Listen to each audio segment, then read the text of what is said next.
Welcome to New Testament in a Year. Day 147.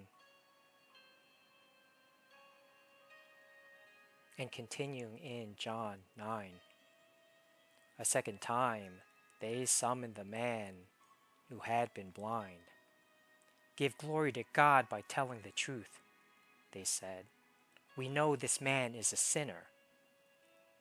He replied, Whether he is a sinner or not, I don't know. One thing I do know.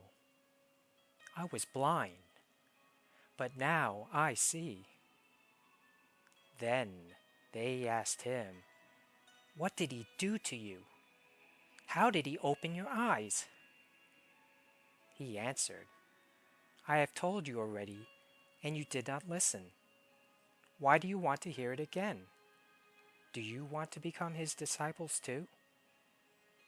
Then they hurled insults at him and said, You are this fellow's disciple. We are disciples of Moses. We know that God spoke to Moses, but as for this fellow, we don't even know where he comes from. The man answered, Now that is remarkable. You don't know where he comes from, yet he opened my eyes. We know that God does not listen to sinners. He listens to the godly person who does his will. Nobody has ever heard of opening the eyes of a man born blind.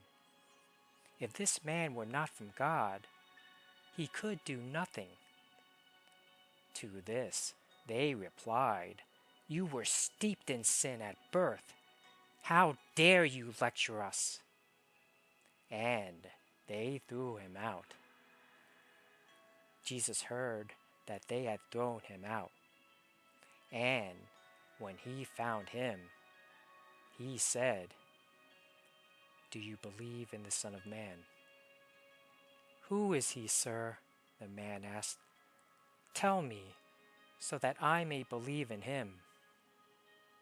Jesus said, You have now seen him.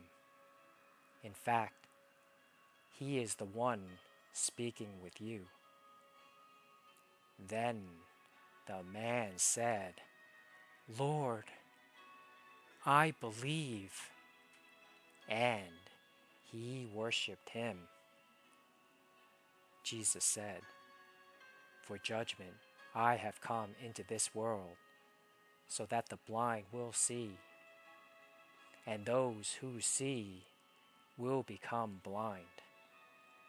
Some Pharisees who were with him heard him say this, and asked, What? Are we blind too? Jesus said, If you were blind, you would not be guilty of sin. But now that you claim you can see, your guilt remains.